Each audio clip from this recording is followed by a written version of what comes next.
Senhor esteja convosco. Ele está no meio de nós. Proclamação do Evangelho de Jesus Cristo segundo Lucas. Glória a vós, Senhor. Naquele tempo, Jesus levou consigo Pedro, João e Tiago e subiu a montanha para rezar. Enquanto rezava, seu rosto mudou de aparência e sua roupa ficou muito branca e brilhante. Eis que 2 homens estavam conversando com Jesus. Eram Moisés e Elias. Eles apareceram revestidos de glória e conversavam sobre a morte que Jesus iria sofrer em Jerusalém. Pedro e os companheiros estavam com muito sono. Ao despertarem, viram a glória de Jesus e os 2 homens que estavam com ele. E quando estes homens se iam afastando, Pedro disse a Jesus: Mestre, é bom estarmos aqui. Vamos fazer 3 tendas, uma para ti, outra para Moisés e outra para Elias. Pedro não sabia o que estava dizendo. Ele estava ainda falando quando apareceu uma nuvem que os cobriu com sua sombra. Os discípulos ficaram com medo ao entrarem dentro da nuvem. Da nuvem, porém, saiu uma voz que dizia: Este é o meu Filho amado, o escolhido, escutai o que ele diz. Enquanto a voz ressoava, Jesus encontrou-se sozinho. Os discípulos ficaram calados, e naqueles dias não contaram a ninguém nada do que tinham visto. Palavra da salvação. Glória a vós, Senhor. Caríssimos irmãos e irmãs, isso que nós escutamos hoje é para nós celebrado como festa, né? Esse episódio da vida de nosso Senhor Jesus Cristo, o episódio da sua transfiguração. Ele toma esses discípulos, os 3, né? Pedro, João e Tiago, Pedro, Tiago e João. Os evangelistas variam a ordem, mas toma dos 12 esses 3, no horto também aconteceu a mesma coisa, para constituí-los testemunha de alguma realidade sua, né, profunda. São eles também que estão aqui testemunhando a glória de Cristo, né? Vai se transfigurar, mas também vão ser eles que testemunharão a sua face, que agora está reluzente, resplandecente, coberta de sangue, na agonia. Um rosto pesado, pesaroso, um rosto ali de alguém que sofre depois de ter assumido sobre si os pecados de toda a humanidade e pela sua pureza, pela sua grandeza, sente aquela dor que nós não somos capazes de sentir. Mas aqui é um episódio interessantíssimo, né? E nos diz muitas coisas. Primeiro, evidencia o fato de que esse homem de Nazaré não é um homem qualquer. Esse homem, ao contrário dos profetas que já passaram por ali anunciando a salvação, por exemplo, ao contrário de João, este homem ele é o próprio Deus, é Deus feito homem, que de algum modo não manifestou a sua divindade quando veio aqui, mas a escondeu ela atrás da sua humanidade. Ali Cristo, desapegado dos louvores, né, da glória que ele possuía no céu, exerce um apostolado, uma missão aqui, né, na terra, para conquistar novamente o coração do homem, né? Para resgatar o homem, ensinando o homem a cumprir a lei que ele mesmo havia dado. Tanto é que aparece Moisés aqui conversando com ele. Moisés é o representante da lei. Moisés recebe diretamente de Deus a lei, os 10 mandamentos. Elias, né, o profeta dos profetas, né?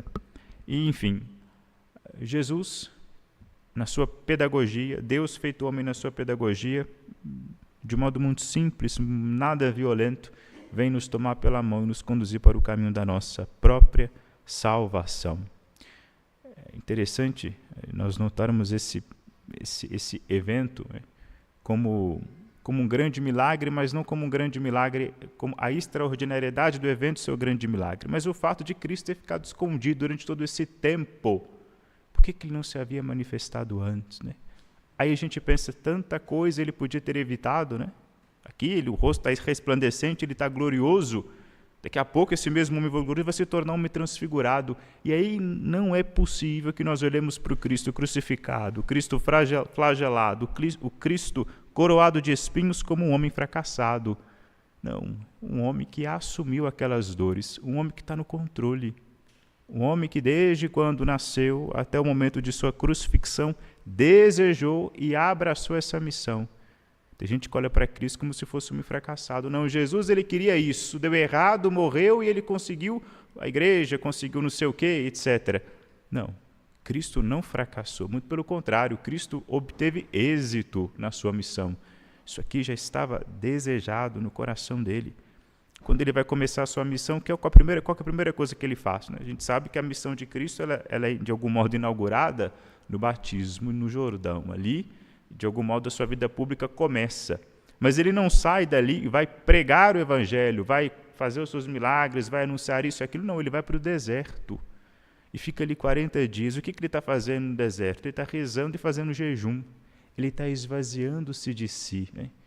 Está esvaziando-se, está ali de algum modo desapegando, ele está rebaixando-se ainda mais, está negando a sua carne, a sua vontade, porque não devemos nos esquecer que também, quando ele se faz homem, ele se faz homem por completo, ele é homem por inteiro, né? Que tem vontade, que tem desejo, que tem sonho, que tem paixão, sofre.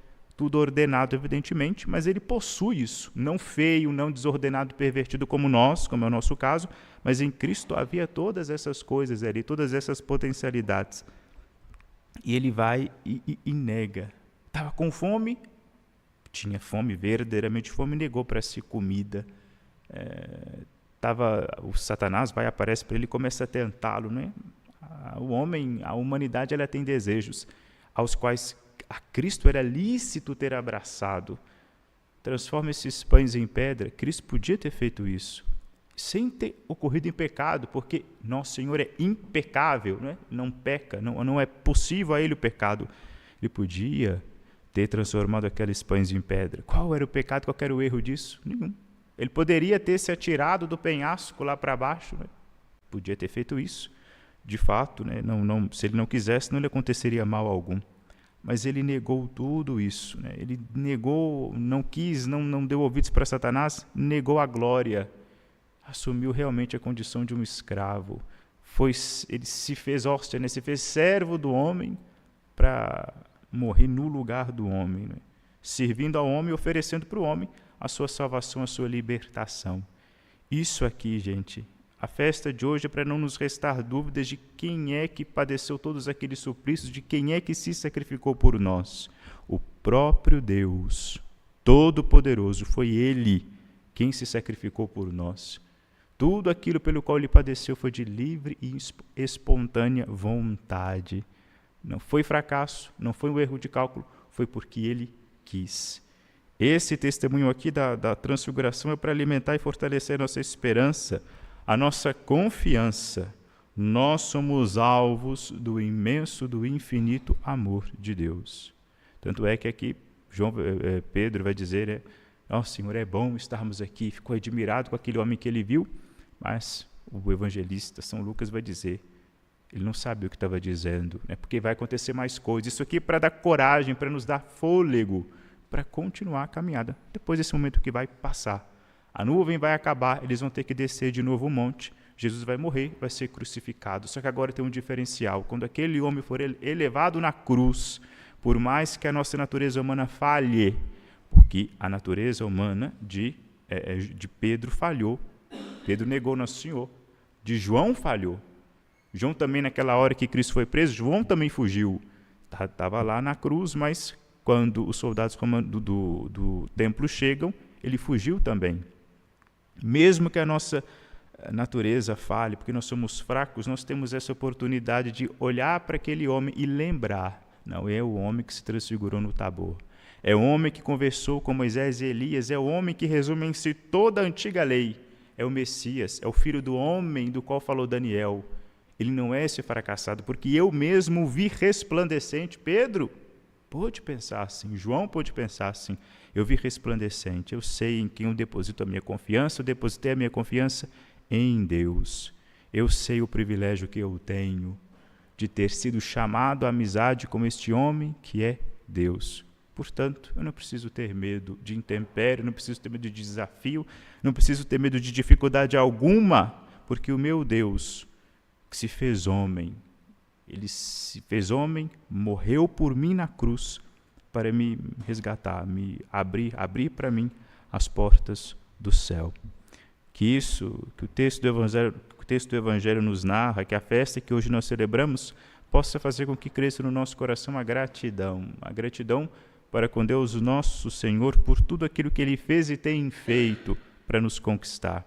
E que o nosso coração, que às vezes parece mais uma pedra bruta, possa ser amolecido e se sensibilizar com tudo isso, com toda a vida, com todo esse mistério da vida e paixão de Cristo, tudo isso vivido em função de nossa salvação, de nossa libertação.